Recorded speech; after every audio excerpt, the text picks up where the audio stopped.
Nama saya Sofian bin Syarifuddin, atau lebih dikenali dengan nama Pian Syarif di kalangan teman-teman artis yang lain lah. Penglibatan saya dalam bidang seni ini hampir 10 tahun, yang mana saya khusus dalam penggunaan media inai atau henna, sama ada pada badan ataupun lebih cenderung kepada lukisan di atas kanvas menggunakan media inai ini.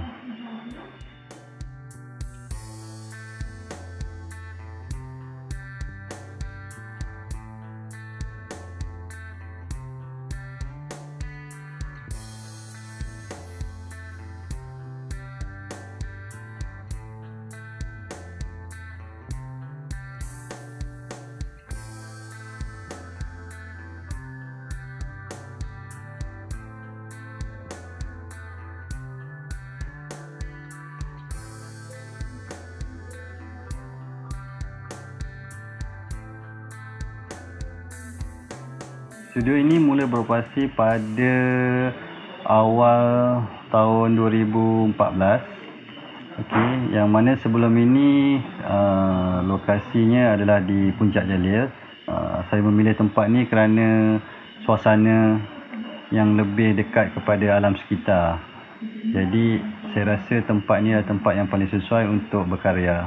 Di antara artwork yang menarik bagi saya adalah artwork yang terawal, yang mana tajuknya ialah jiwa-jiwa berputar. Di situlah saya mendapat inspirasi untuk lukisan atau karya yang saya teruskan hingga kini. Saya Asman Abdul Wahab, atau lebih dikenali sebagai Adi di dalam karya-karya saya. Saya bermula sebagai seorang pelukis animasi di sebuah syarikat yang kami terbitkan animasi untuk negara Jepun.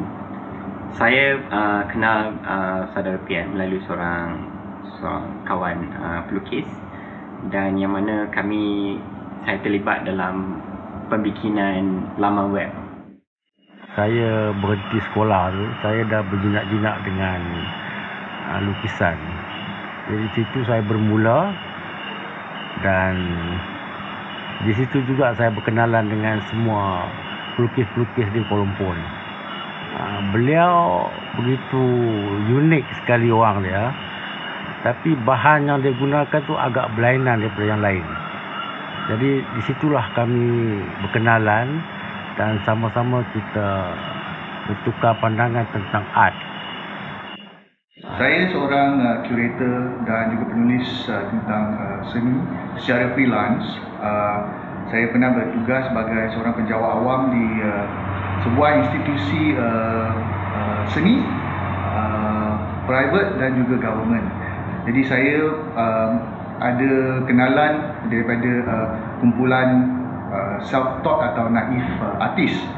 Jadi daripada situ saya adalah tanya kawan-kawan, okey, boleh tak kenalkan siapa-siapa lagi yang tidak mempunyai pendidikan seni tetapi menghasilkan karya yang menarik dan lain daripada lain. Pada mulanya saya memang mahir dalam bidang inai ini pada body art. Tapi pada sekitar tahun 2005 saya telah mendapat ilham untuk mengubah kepada di atas kanvas. Selepas saya berbuat beberapa cubaan, saya dapati hasil karya itu agak unik, dan daripada situlah saya menambah baik karya-karya tersebut daripada segi ketahanan serta kualiti karya itulah. Pandangan saya tentang hasil kerja seni Pian, yang mana penggunaan medium henna ataupun inai itu sesuatu yang unik, yang mana mungkin di Malaysia mungkin tak ramai yang menggunakan medium henna sebagai medium untuk dalam hasil karya seni dia. Pada mula-mulanya saya agak aneh apa yang beliau melukis. Tak banyak pelukis dan menggunakan bahan-bahan inai kalau dibandingkan dengan kata-kata pelukis yang ada. Kebiasaannya inai yang saya gunakan adalah inai yang terdapat di pasaran. Yang mana inai-inai ni ada banyak jenis.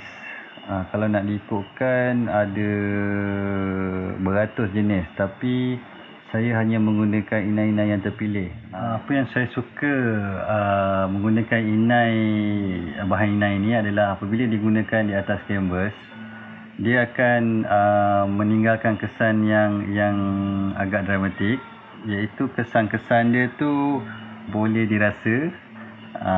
Jadi dan kesan timbul tu lah pada saya dia begitu unik. Okey, pertama kali saya terlihat karya Pian, saya rasa cukup impressed sebab dari segi penggunaan material, beliau dia telah kira membuat satu breakthrough yang very unik, yang lain daripada lain, di mana kebanyakan artis tempatan masih menggunakan media-media tradisional, tetapi untuk Pian dia telah menemui satu cara baru untuk menghasilkan image-image dengan menggunakan bahan untuk inai. Prosesnya agak rumit juga.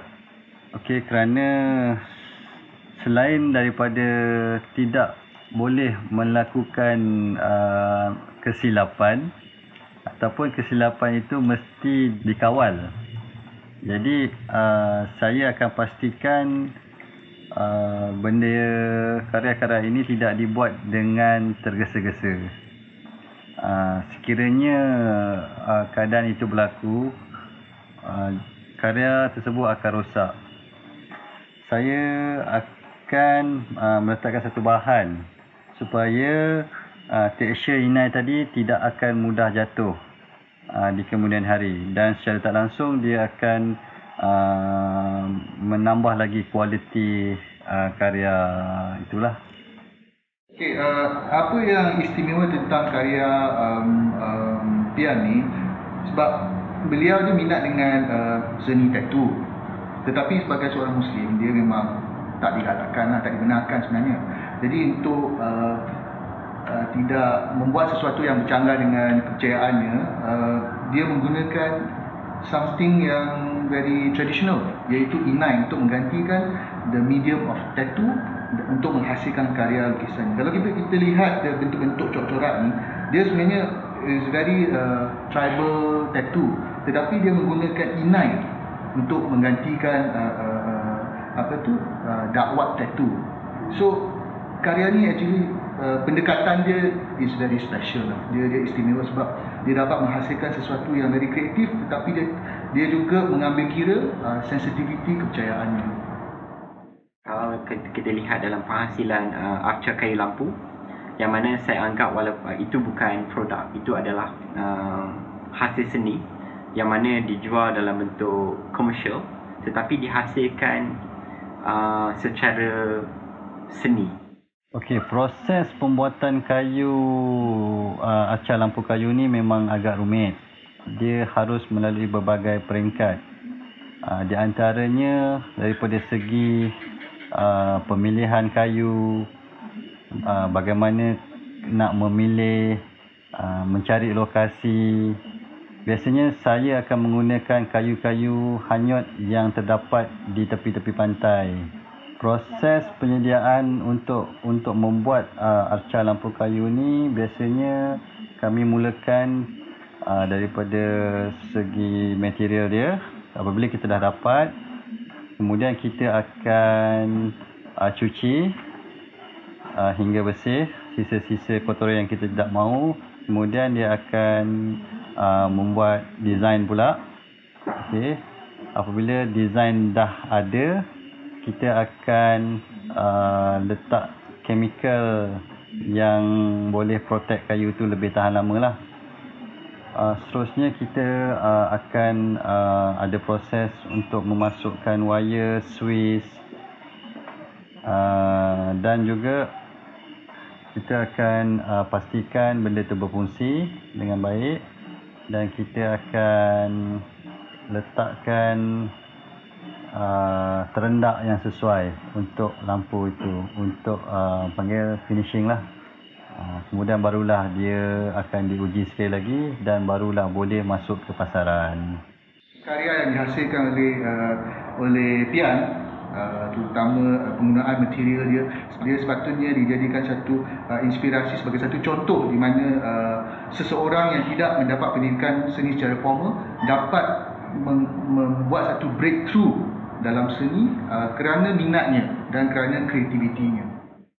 Dan saya melihat Pian yang mana apa yang dia pernah ilhamkan ataupun apa yang kami pernah bincang, beliau akan berusaha untuk capai perkara itu walaupun ambil masa yang lama.